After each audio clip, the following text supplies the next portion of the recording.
going? Thad Brown here with you on the Endgame. It is Monday. It is free agency tampering period. Signings are happening left and right. We got a lot of things to get to NFL-wise. Who the Bills might sign, who they're losing, how it changes, what the approach is for this team going forward. In addition, we cannot and will not leave out a discussion of that amazing Sabres game last night against Tampa, what it means for this team going forward, winning a Stanley Cup as the new Atlantic Division #1 team. Well, let's start as we probably should today with the NFL. We are green and white in the studio because it is a lot of green and white being handed out to NFL players at this very moment. Obviously, none of these signings are official. We have seen over the years where I think just about every year, one or two of these signings that are going to get reported will end up not happening for any number of reasons. Players change their mind, better deal comes in late. Remember, Milton Williams last year was a Carolina Panther for about a hot second, then he ended up in New England. So at this point, all the stuff we're going to talk about is reported only, at least for the most part. There are a few details and things we'll discuss. Connor McGovern, Taron Johnson, with players that are official moves. Connor McGovern, actually, I should say, is not an official move, but Taron Johnson is. So we will get into everything for sure. Let's start, though, with what's happened today. And so far for the Bills, they haven't signed anybody. They haven't added a single player. They've lost a few players. David Edwards, as expected, is reportedly on his way to New Orleans. But the thing that might be a little bit unexpected that certainly impacts where the Bills are going in the near future is that Mitch Trubisky is no longer apparently going to be the Bills' backup quarterback. He has signed with Tennessee on a 2-year deal. So now, what do the Bills do at backup? Because I think Mitch Trubisky, over the last couple of years, has become a pretty dependable number 2 guy. I think he's played fairly well when he has been on the field with anytime that Josh Allen is out. So now the Bills have to solve that problem at quarterback. And look, you're not trying to find a guy who's going to be an elite backup. You don't have to necessarily come up with the best player who's available. And I think among the guys who are out there right this second, the top options for me are Marcus Mariota and Gardner Minshew. So if you want to take best available player who will likely come to Buffalo and be a backup, those are the guys. But again, this is not a quarterback that you need to play for a full season. If Josh Allen is not going to be on the field for 10, 12, 15 games, then the Bills season's in a lot of trouble anyway. What you're trying to do here is find someone who can play for a month and keep the season on the rails. So I think what the Bills need to do is go sign one of these veteran guys. There are a decent amount of options on top of Mariota and Minshew. Tyrod Taylor is still available. Now, most people think he's going to go back to the Jets. That probably depends on who the Jets add as their quarterback. But someone who has a recent history with Aaron Glenn, who probably has a good chance to play in New York, whereas anybody who comes to Buffalo knows the only way they get on the field is if Josh Allen suffers an injury that keeps him out of a game. And with Josh Allen, we found out those are two different things. That guy gets hurt all the time. He's a warrior. He keeps playing. So an injury that keeps Josh Allen out of a game has to be something more significant. So I don't know if a guy like Tyrod Taylor, if he wants to play, he may want to stay with the Jets. But regardless, that's an option as well.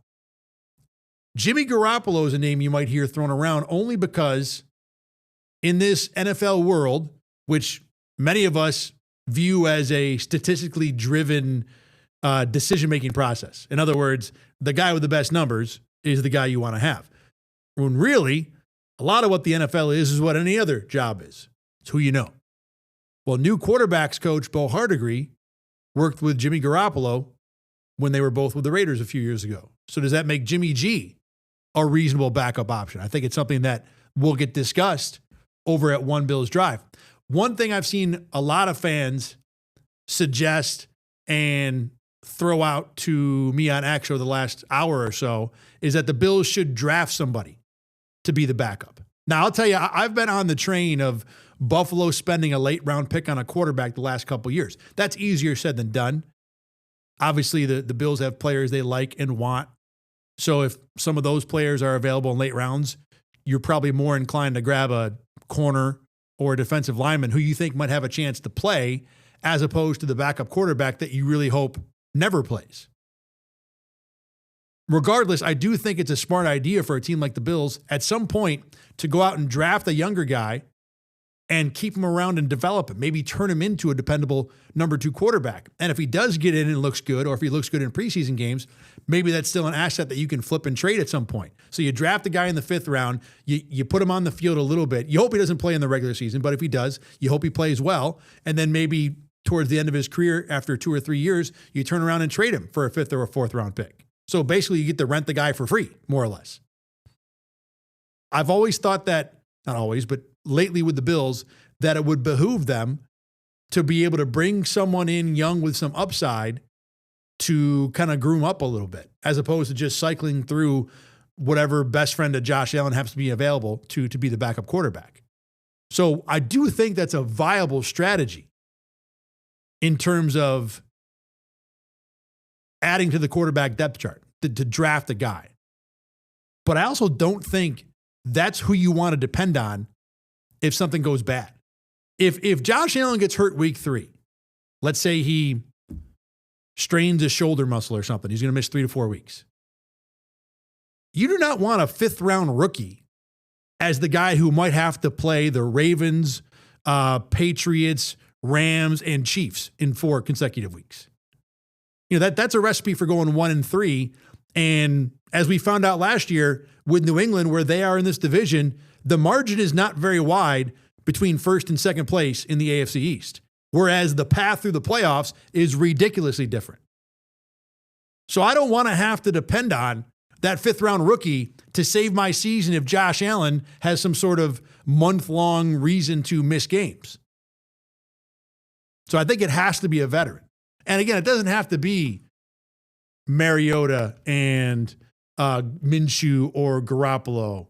Let me just roll out the list of QBs who are available here free agency-wise, because there are other names. So let's see, Derek Carr, Geno Smith, they're going to start. Aaron Rodgers, no. Joe Flacco, no. Kirk Cousins, no. I don't think the Bills want to roll. I mean, to be honest, Kirk Cousins wouldn't be a terrible idea if he would come to Buffalo, but I think he's going to have a chance to start. Russell Wilson, I don't want the headache, so no. Case Keenum isn't actually a terrible option. I think he's probably, in terms of guys you could get towards the bottom of the top tier. Like if you took a basket of the ideal options, I think Case Keenum is in that basket, but he's the worst of that group. But I'd be okay with Case Keenum. I think Case Keenum can get you through a month if you needed to. After that, it's Kenny Pickett, Jake Browning, Zach Wilson, Trey Lance, Sam Howell. These are all guys who, yeah, they've played in the league, but it's really hard to believe in them to be able to win games at a high level. Maybe Kenny Pickett. Kyle Allen, Josh Johnson, Teddy Bridgewater, Brandon Allen, Skylar Thompson, Jeff Driscoll, Brett Rippon, John Wolford, Easton Stick. So you don't want to dive into that group if you can avoid it. So I think it's Mariota, it's Tyrod, Jimmy G, Case Keenum, Gardner Minshew, and to me, Mariota and Minshew are the best 2 options on that list. Now, if you're the Bills and you want to try and burn a 3rd or a 4th round pick on a rookie and hope that can work for you as your number 2, God bless you. I do like the idea, again, of bringing a younger guy in, but I think you need a veteran to make sure that if disaster happens for a month and you lose Josh Allen, that you can get through that. Now, not a free agency move today, but a move the Bills reportedly made yesterday, and that was trading Taron Johnson to the Raiders for a 6th and 7th round pick swap. Now, I think we've all kind of expected that Taron Johnson might be a guy on the way out. The reasons why are fairly easy to understand. He saves the Bills $2 million against the cap, which isn't the priority of what the Bills are doing, but it's something that helps. But I think with the way Taron Johnson is, the play declined a little bit last year.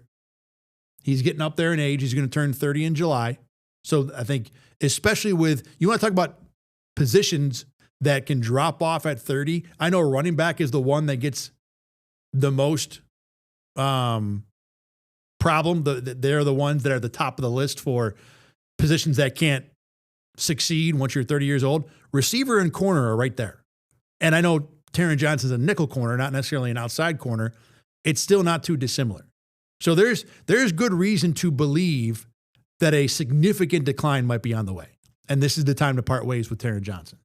The other part of it too is he just doesn't fit in likely to what Jim Leonard wants to do defensively. So Taron Johnson, I think, makes more sense other places. In Buffalo, when they ran a 4-3, they ran 4-3 nickel. Johnson was basically another linebacker. Well, in Leonard's defense going 3-4, that nickel doesn't have the same amount of responsibility. It's going to be your outside linebackers are going to be closer to edge rushers than linebackers. Your inside guys need to be bigger, able to take on blocks a little bit more. So Johnson doesn't necessarily fit into that mold. The Bills will still have a nickel corner. They're going to still run nickel defense and have formations that'll look a lot like what Sean McDermott did last year, but not as much. So with what you're committing cap-wise, or what the Bills were committing cap-wise to Taron Johnson, and they're going to take about a $9 million dead cap hit to release Johnson this way. I know some people wondered why not spread the cap hit out with a June 1st release so that you can get a little more relief this year. I don't know how much that's going to benefit the Bills. I don't think this team either is going to be heavily involved in free agency. This is not, to me, the Bills are not a team that's going to go out and spend to the limit of what they have available in free agency. So creating $8 million of cap room now to push some more dead cap into next year, I don't think is the right play. There's an argument for it. If you're the Bills and you want to go out and sign the most expensive guard, the best safety, two great edge rushers, and Leo Chenal at linebacker, then yeah, that might cost you money to where you need Taron Johnson. But most likely that's not the plan, because there just aren't that many good players available that you should be wanting to break the bank. The free agency the last few years has gotten worse and worse in terms of the caliber of player available. I know New England last year went to a Super Bowl basically blowing wads of money in free agency, but the New England path to a Super Bowl is such a once-in-a-lifetime hit that trying to chase that, to me, doesn't make much sense. And that includes the free agency part of it, because as the cap increases and teams get better with maneuvering around the cap, there are less good players available in free agency. So you can't roll in the free agency expecting to remake a team or to find multiple impact players. What you want to do, and what the Bills have generally done pretty well, is take what's available in free agency and kind of fill in the cracks you have. Whatever you look at your roster, if it's like a dam, plug all the holes. The plugs don't have to be gorgeous. They don't have to fit perfectly. Just stop the bleeding. Stop the water from leaking. And then go into the draft and find your elite players. That's the ideal build. So if you cycle that all the way back to the Taron Johnson discussion, unless there's some group of guys that you as Brandon Beane feel like you cannot be without if you're the Bills, I think it makes more sense to just take the dead cap on this year. You're not increasing the amount of expenditure that you had with Taron Johnson. You're actually saving $2 million. What you would be increasing if you did the post June 1st cap hit is how much dead cap you're taking on next year. So don't increase what your cap commitment is this year. Don't increase what your cap commitment is next year and move forward. To me, that's the play. The other part of the Taron Johnson deal, a 6th or 7th round pick. Now, that's literally in the NFL next to nothing. You're trading the second worst draft round that you have for the worst draft round. The Bills are moving up one round at the bottom of the draft. The thing with this pick is, though, now the Bills they didn't have their own 7th round pick. They own two. They own the Jets pick and the Cowboys pick. We don't know which one they traded. But for the sake of this discussion, let's say it's the Cowboys, which is about the middle of round 7. The Raiders are picking right at the top of round 6. Probably be the second pick in round 6, because they're going to rotate with the Jets, who picks first in every round through the draft. So that should be a round where they pick after the Jets at the top of the round. You've moved, if you're Buffalo, from the middle of round 7 to the top of round 6. Round 7 might as well be a priority free agent part of the draft. Round 7 guys are not that dissimilar from undrafted free agents. In fact, most college players would prefer to be an undrafted free agent than going round 7, because you're not getting much in terms of priority from a team. If you're a round 7 pick, you're certainly not getting paid much. But at least if you're an undrafted free agent, you can pick a little more where you go. So 7th round picks in general are not worthless, but they're close, right? Well, Brandon Beane has been really good when it comes to late round drafting, and especially rounds 5 and 6. And remember, this round 6 pick isn't the bottom of round 6, the middle of round 6. This is the second pick in round 6. This is going to come right after the end of the 5th round. You're almost a 5th round pick here. So it's a small trade in the grand scheme, a 7th or 6th round pick, but the pick the Bills are getting is something Brandon Beane has been very good at turning into a usable player. So while the trade might not seem like much, and at least for the short term, losing Taron Johnson, a player of that caliber, will probably not be replaced by someone, at least initially, who will have an equal ability.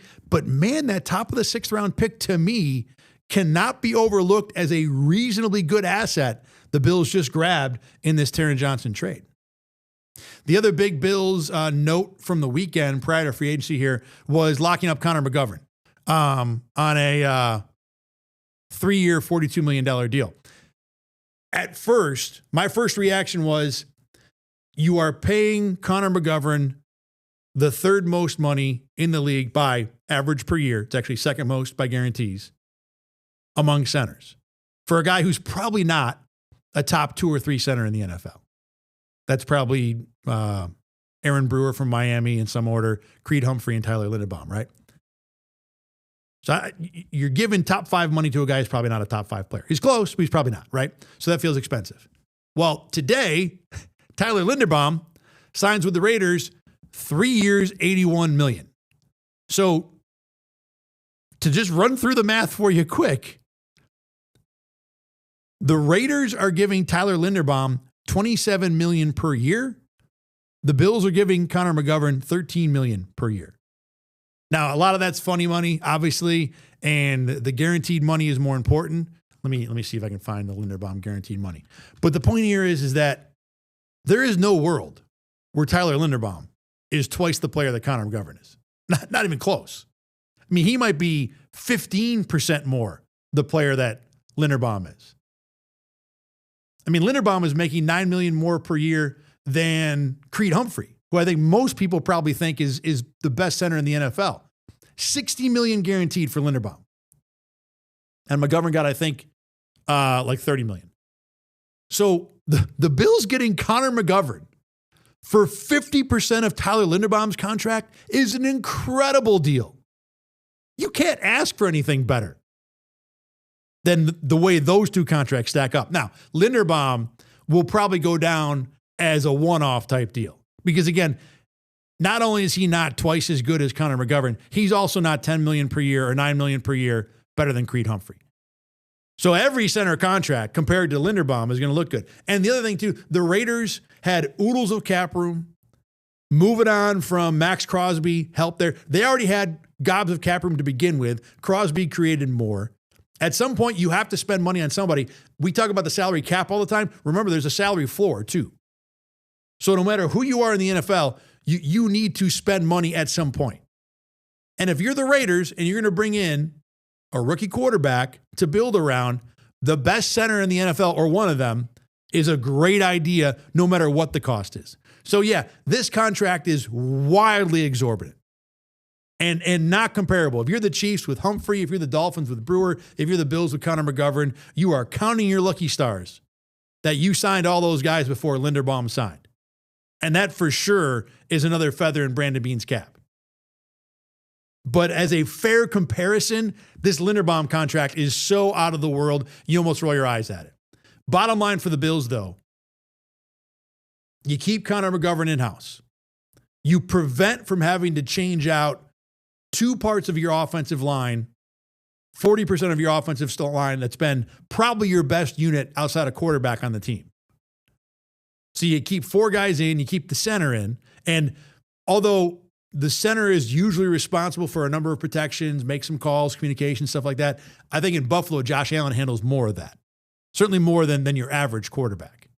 So the value that you get from the center in Buffalo probably isn't quite as high as it would be a number of other places, Las Vegas especially. But he's still the guy that does a lot of the communicating because he's literally the guy right in the middle. So it just makes logical sense. And I think the Bills got a pretty reasonable deal with McGovern. Certainly 3 for $42 isn't ridiculous at $14 million a year. right? Yeah, $14 million a year.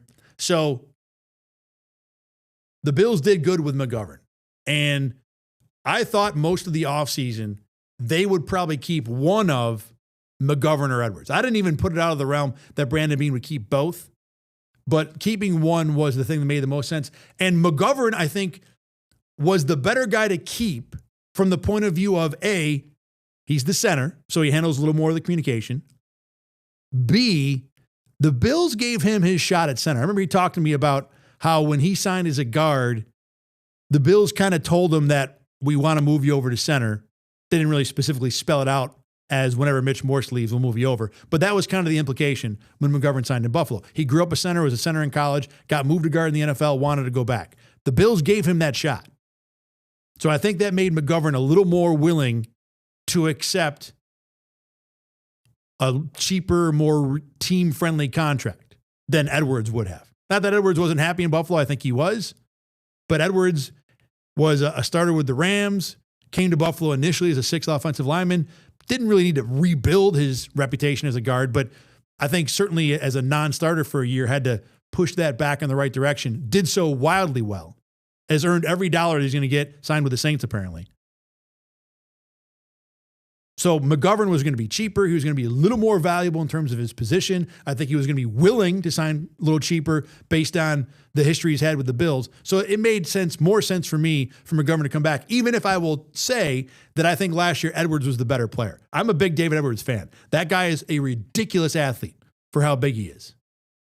He's a little inconsistent in pass protection, but I really thought David Edwards had a phenomenal year. If you wanted to rank Bills offensive linemen in terms of who the best ones were, and they're all good, I would probably go Spencer Brown 1, David Edwards 2, and Deion Dawkins 3. So Connor McGovern, the Bills are paying him top 5 money to be a center. I don't even think he's top 3 on his own team or was last year. Doesn't mean the Bills didn't get a good deal. And the way Linderbaum signed, that deal with McGovern looks fantastic. And if the Bills had waited until after Linderbaum had signed, I don't care how much of a hometown discount Connor McGovern was going to give Buffalo, it was going to be more. And the funny part about all this is that there was the Tim Graham article, Tim Graham, who works on Bills Kickoff Live. You'll see him on Rochester First from time to time. He wrote an article in The Athletic last week actually talking to Connor McGovern. McGovern said, I haven't heard from the Bills. I don't know. It seems like I'm not coming back. And then all of a sudden the Bills apparently picked up the phone and started talking to McGovern. Now, the Bills said they talked with his agent at the Combine. And there's certainly reason to wonder, yeah, they may have talked to the agent, but did they talk to the agent about McGovern? Either way, and Tim Graham has tweeted this, and I have no reason to doubt Tim, even though he didn't really cite a source for this. But Tim Graham has said that he believes the Bills contacted McGovern after seeing his article. So that means that you can conclude that Tim Graham potentially saved the Bills $5 or $10 million in salary cap room this year by getting Buffalo up off the couch, getting on their horse, and making a phone call to Connor McGovern to get a deal done. And by getting that done before Linderbaum signed, I guarantee the Bills saved some money. And how much Tim Graham was responsible for it will always be a fun thing to talk about. Bills did a good job with Connor McGovern, even if maybe they needed a little kick in the butt to make it happen. One other signing of the Bills, or one other player that the Bills lost today was Reggie Gilliam. He's signing with the Patriots. Not a huge loss for Buffalo, even though Gilliam was a pretty valuable piece as a fullback. He was a solid blocker last year, couldn't do some things out of the backfield. Guys have said that Reggie Gilliam was one of the top 10 athletes in that Bills locker room. So there certainly is value in terms of the player. Now, I don't know if the Bills are going to need a fullback going forward with what Joe Brady wants to do on offense this year. I know it's been Joe Brady's offense before, but now it's Joe Brady's offense without Sean McDermott to answer to, so maybe he does not want to go fullback. The other part of this is, too, from the Bills' point of view, there are still fullbacks out there. Patrick Ricard, who's probably recognized as the best fullback in the league right now, is available at this moment. So we'll see if the Bills end up landing him. And there's a couple other fullbacks that are available. So at this point, fullback could still be a part of the Bills' offense. But if it's not, I don't think it's the end of the world. And to be fair, the Bills went out and signed one of the best blocking, or drafted one of the best blocking tight ends in the NFL last year in Jackson Hawes. Perhaps they locate a fullback of the same ability. I'll be honest, I've not studied draft fullbacks so far this year, so I don't know. But right now, sitting here, losing Reggie Gilliam is not the end of the world. From all of us who work in the locker room, from that point of view, I was disappointed because Reggie Gilliam was one of the better guys to talk to, smart dude, fun guy to talk to. Happy he's getting paid 2 years, $12 million from New England. He earned that money. He played pretty good last year. Happy to see him succeed. And what is it with the Pats taking great locker room guys away from Buffalo? Mac Hollins last year, Reggie Gilliam this year. All of us in the media are kind of upset. I know many fans didn't like the Mac Hollins part of the deal. I don't think Reggie Gilliam will cause the same sort of angst. But it is kind of weird that New England is looking at Buffalo as a place to mine good locker room dudes from Buffalo. Let's check the update here. What's going on? Broncos are going to keep J.K. Dobbins. Bengals are signing Chief safety Brian Cook. Cook's a good player. It's a loss for the Chiefs for sure. Titans grabbing a corner from the Giants. Cordell Flott. Brian Dable picking up some guys. And, here we go. The Giants are grabbing Tremaine Edmonds. So no Tremaine Edmonds reunion in Buffalo. Just so you know, I'm recording this at about 3:25. Right now it's 3:25 on Monday. I know this show will air other times during the week. So just so you know, this is where I'm at. We're going to talk about the stuff that happens up until about 4. And then after that, we'll certainly do another update later on. All right, the first Bills potential target is off the board. You know, one of the things that had happened through the first 3 hours here is that while the Bills have not signed anybody, I didn't really think there was anybody who signed that I thought Buffalo would be after. But that changed. John Franklin Myers going to the Titans for 3 years, $63 million, 42 guaranteed. It's a big contract. You know, I'm not surprised the Bills were kind of out on that. Franklin Myers fit because he was a 3-4 penetrating defensive lineman, get after the quarterback a little bit, pretty solid talent. Obviously worked with Jim Leonard, so it makes sense that he would have a chance to follow Leonard to Buffalo. And who doesn't need more guys who can get after the quarterback, right? Nobody doesn't, especially Buffalo. So John Franklin Myers was a guy that I think was on the Buffalo shorter list who is not coming to the Bills. Looks like that's all we got this moment. It has been crazy so far today. I don't keep track of how many guys signed in the first 3 hours, but it feels like this day one has been one of the busier ones we've had in quite a while.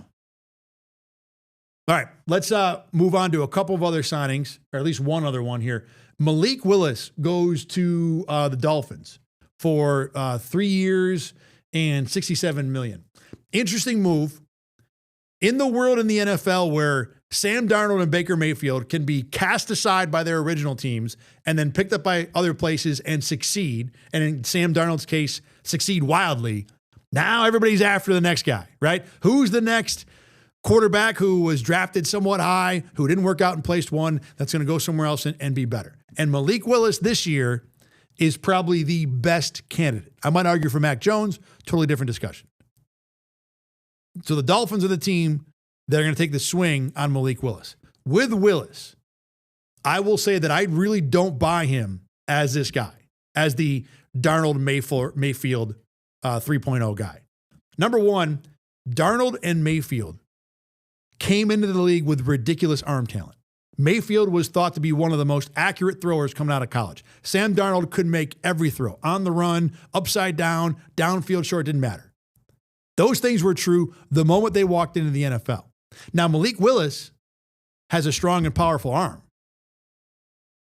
but he's not a guy that already can make every single throw on the field consistently. He was a guy that was seen as a project. Well, so far, he's only made 3 starts in the NFL. I know he's played in other games, but 3 starts is a pretty small sample size. When you're Darnold and Mayfield and you get drafted first or third overall, and your original drafted team is committed to playing you, right? Those guys who are top draft picks, they almost always play right away, or they play a lot significantly soon. When you're that guy, you get to at least go out in the field. We can all see what you do wrong. You may not succeed, but at the very least, if you play 16 starts year 1, 17 starts year 2, we're going to find out where all the flaws are. Well, with Malik Willis, we don't even know what the flaws are yet. Whatever the Dolphins hope he's going to be, they still have to shake him down and figure out where things need to be fixed because he hasn't played enough yet. So that first season in Miami, if you're going to commit to Malik Willis long-term, is probably going to be as much a fact-finding season and a self-scouting season on your starting quarterback as anything. And this is only a 3-year deal. So I think best case scenario for Miami, you run Malik Willis out there this year. You see what he does well. You see what he does poorly. You coach him up going into 2027. And then maybe he starts to play well then. And on a 3-year contract where I'm sure much of the third-year money is silly money to help manage cap cost, you're probably already looking at a spot where you got to pay Malik Willis after year 2 if he works. Doesn't mean the contract's bad. I really think that this move makes some sense. I'll get into that in a minute. But I don't think Malik Willis is going to walk into a new spot like Mayfield and Darnold did and immediately be good. Remember, even Mayfield and Darnold had to go through other places first. Darnold played for Carolina, then was in San Francisco. Mayfield had that short stint with the Rams and was also in Carolina. Now, I know Willis started in Tennessee, I'm pretty sure, before going to Green Bay. Let me just double check that.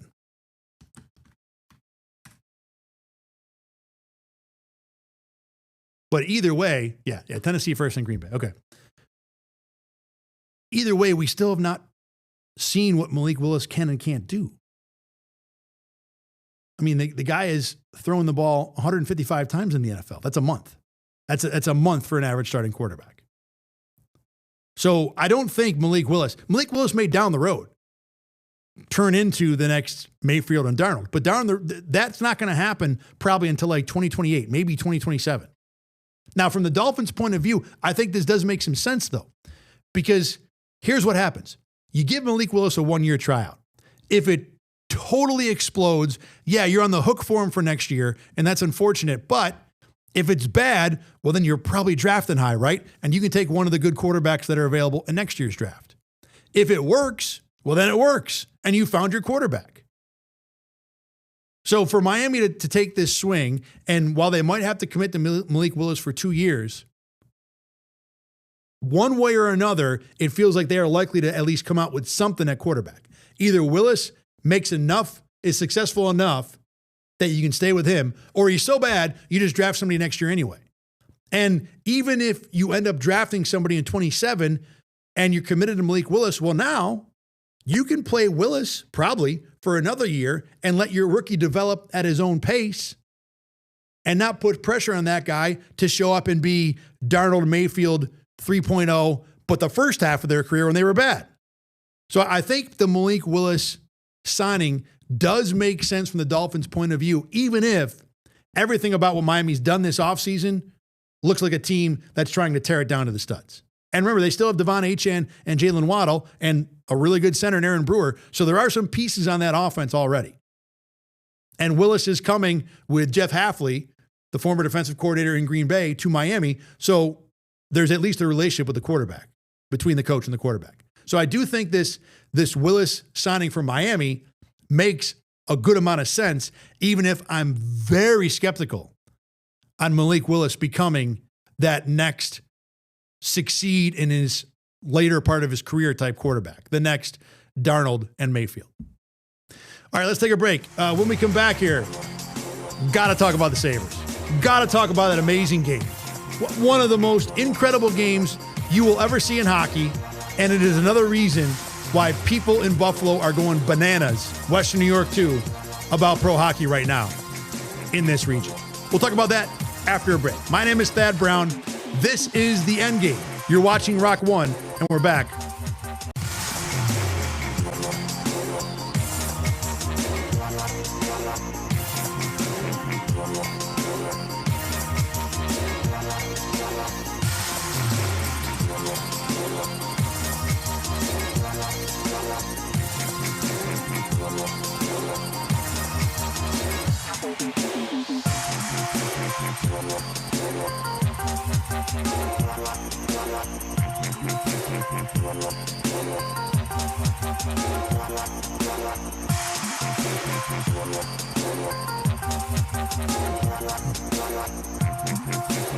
Thad Brown back here with you on the Endgame. Thanks for watching today. Appreciate it on a Monday.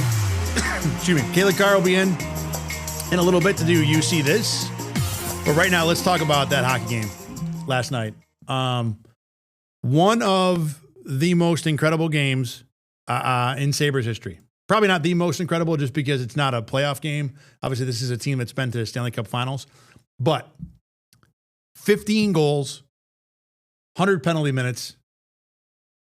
For the first time in an NHL game since 1989, I think is the number out there. It seems like there have been some debates about which the last time that's happened, but 1989, the last time that's happened. So my father-in-law went to the game, by the way, and he is not a giant Sabres fan. He has a friend that just takes him to Sabres game once a year, and somehow he landed on this game, probably because it was a Sunday. I don't know, but this was a game that it wasn't like that they decided to go like 3 days ago. This was kind of on the calendar for a while, right?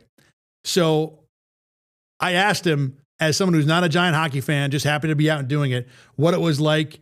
He says, unbelievable. What a slugfest. He was in a suite, by the way. He said, KeyBank suite doesn't get much better. I think that sums it up. That game had everything.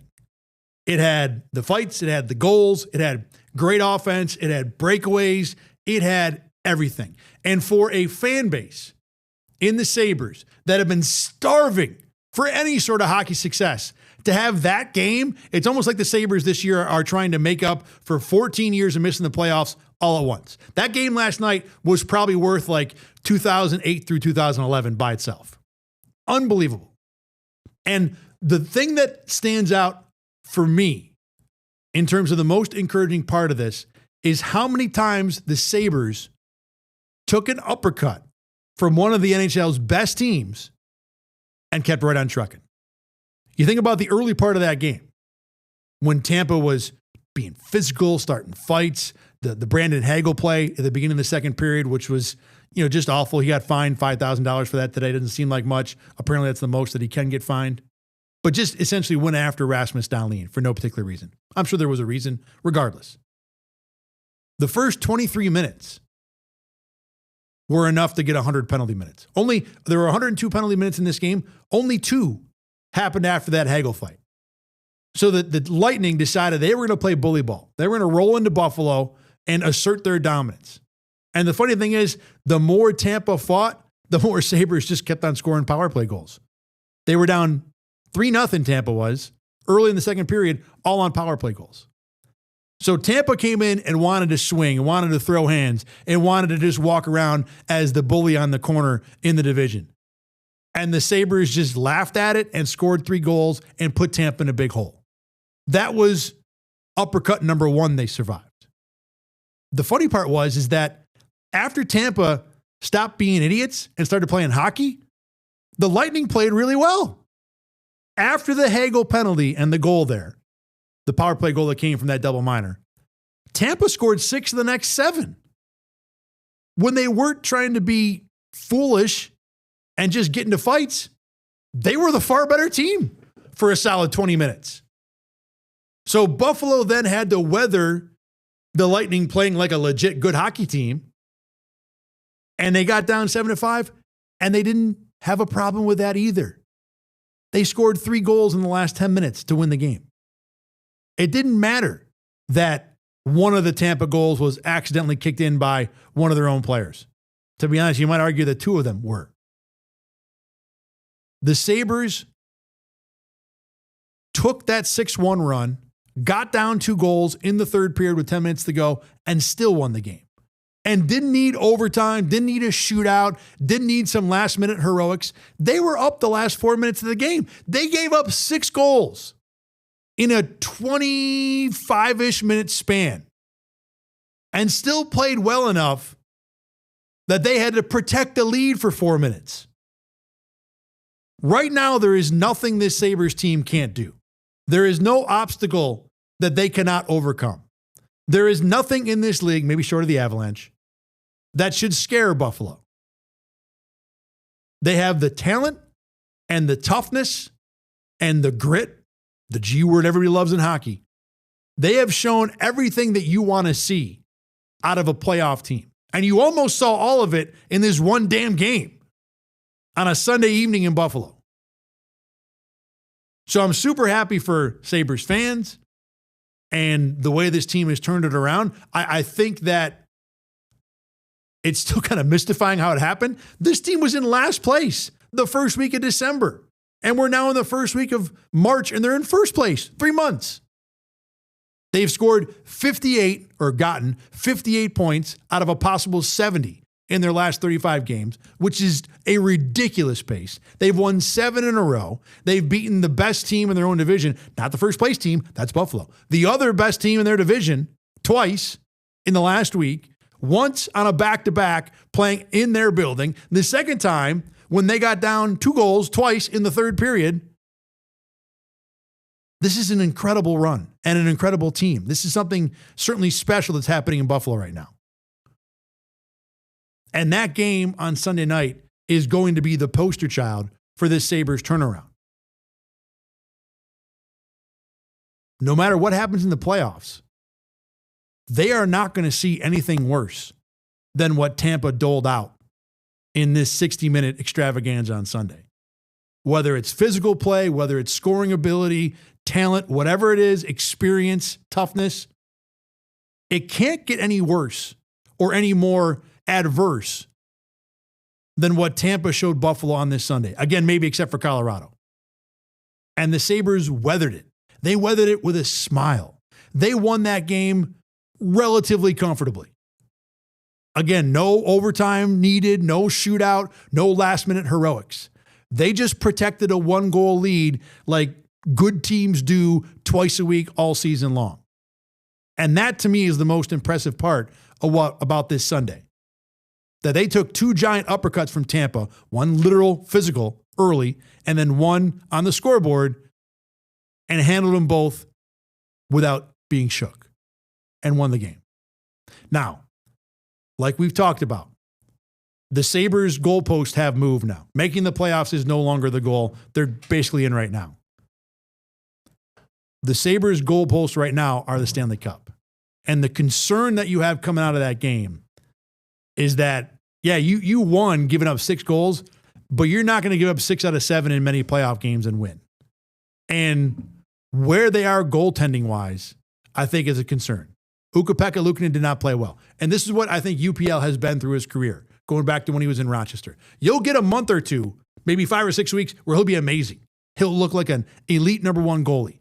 Give up 0-1, 2 goals in a game, just robbing guys left and right. And then you'll get what we got Sunday night, where he is giving up rebounds that are essentially giant meatballs.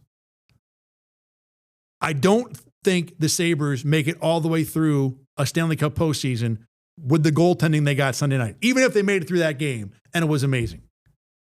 And I don't know if Alex Lyon can be the guy to be that answer. Like we talked about last week, the last few Stanley Cup champs have had goalies who've been in the top 12 of goals against.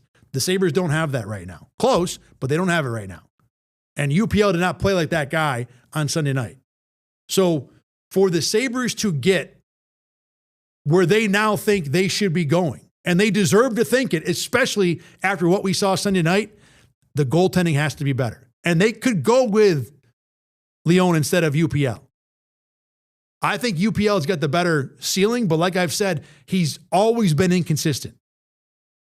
And I don't think you can count on that to get you through 2 months of a postseason. I don't know if you can do it with the other guy either, but there might be a higher floor with Lyon than with UPL. Either way, it's a good problem for the Sabres to have. If we're talking about which reasonable, mediocre at worst goalie is the guy who can get you through 4 rounds of playoffs, that's an amazing discussion to be having in Western New York compared to the ones we've had the last 14 years. And that game on Sunday night, even if the goaltending was less than ideal, is going to be a memory that Sabres fans and Western New York hockey fans will carry with them for a long time. What an awesome game. What an amazing experience for those who were there. Even my father-in-law, who's not the biggest hockey fan in the world. All right, we're going to bring in Caleb Carr right now. As soon as we fix his camera up. Here you go, buddy. Just zoom yourself out a little bit there. It's time for our weekly segment of You See This? That's good. You're set. where we talk about what happened over the weekend and decide what things are really cool and interesting and kind of caught our attention. I didn't describe that well because I'm doing a couple other things here producing the show. But so Caleb is in. You can go first. I like yours way better than mine this week. So what do you got? Oh, really? Yeah. Okay. Well, mine is weirdly unique. So we're gonna go to the WLL, the Women's Lacrosse League. It was their championship. I watch it all the time. Got 15 bets on it. No, no.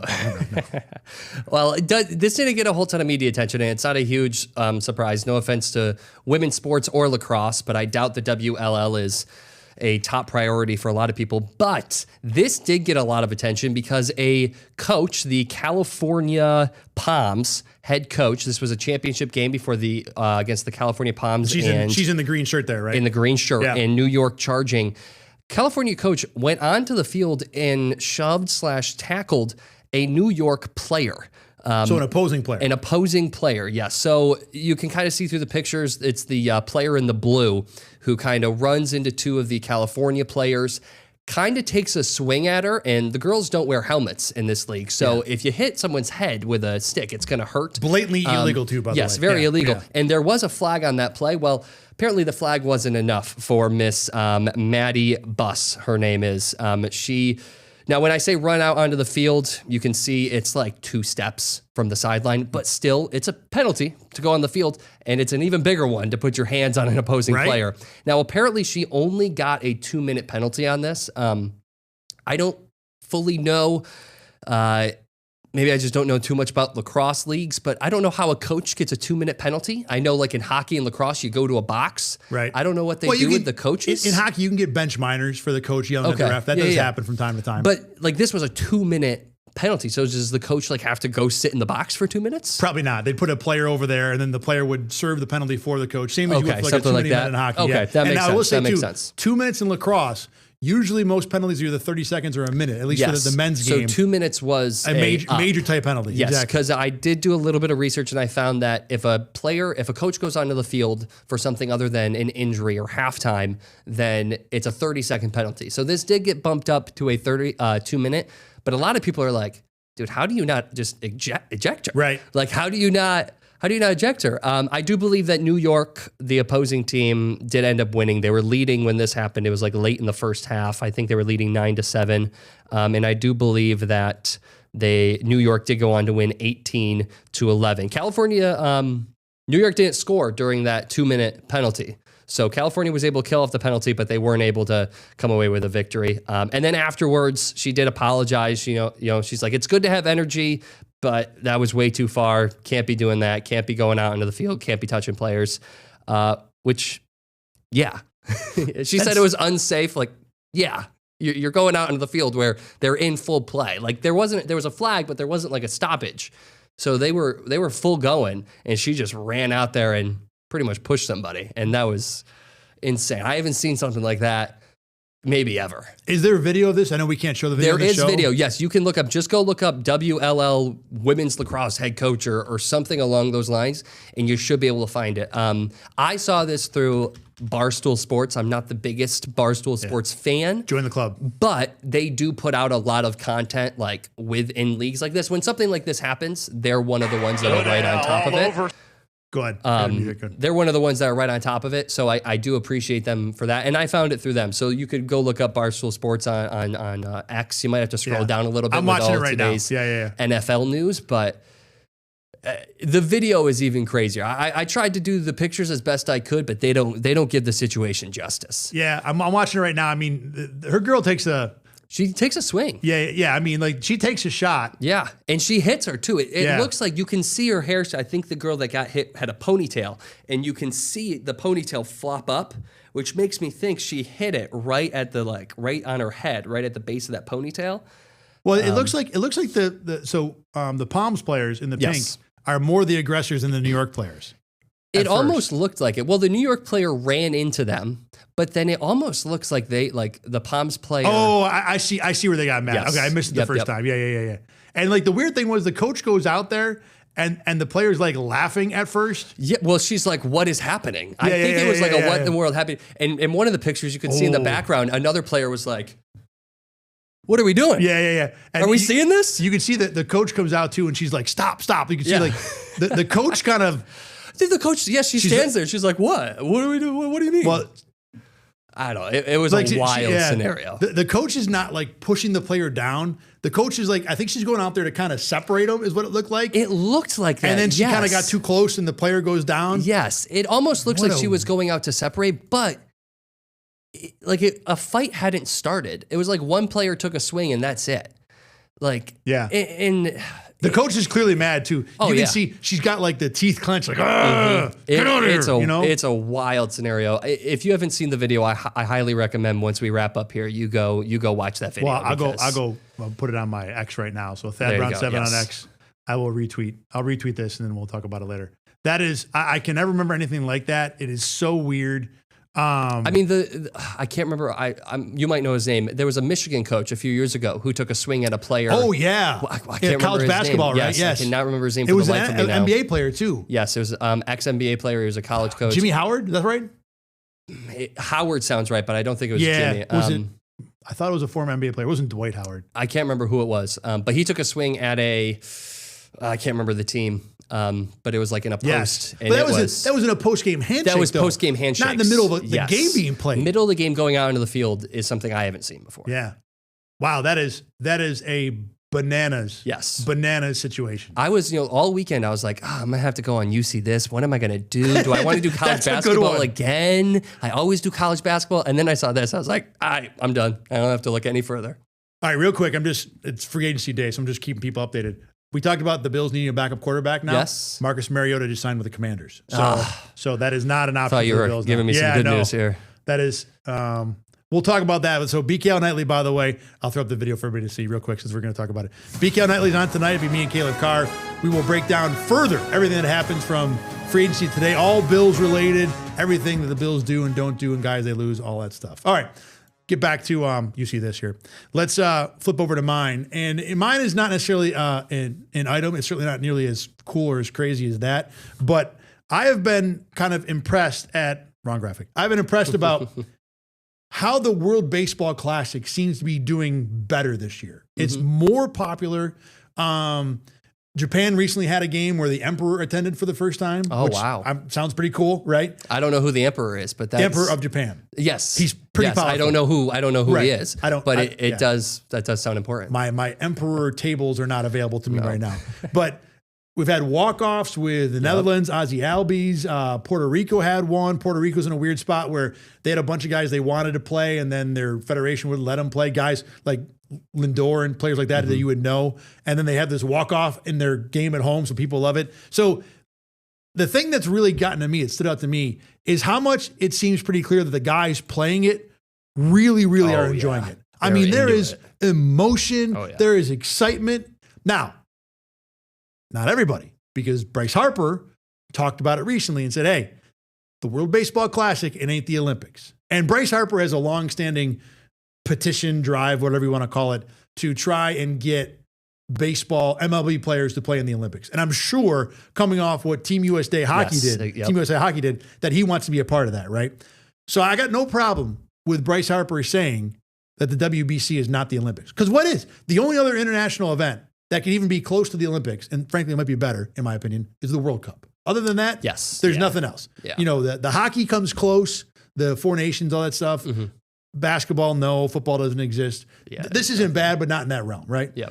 So the 2 points I want to make about this are, number one, I'm impressed where the World Baseball Classic is. I really thought this would be a borderline farce because of where it's being played. And some players have said this year that they would like it better if they did it in the middle of the season instead of the All-Star game, to where guys are revved up. The problem I've heard... Similar to what hockey did with the Olympics this year. Right. The problem I've heard with pitchers is that early in the season, you're not ready to throw 8 innings and 115 pitches. That's a good point. But you are ready in July. That's a good point. So take a 2-week break. Now, there's a debate there, and I don't want to get into that now. I'm sure owners would be like, we do not want to give up 2 weeks of home games in July, especially those of us north of the Mason-Dixon line, where our 6-month baseball season really might be 4.5 months, right? Yeah. So I get that.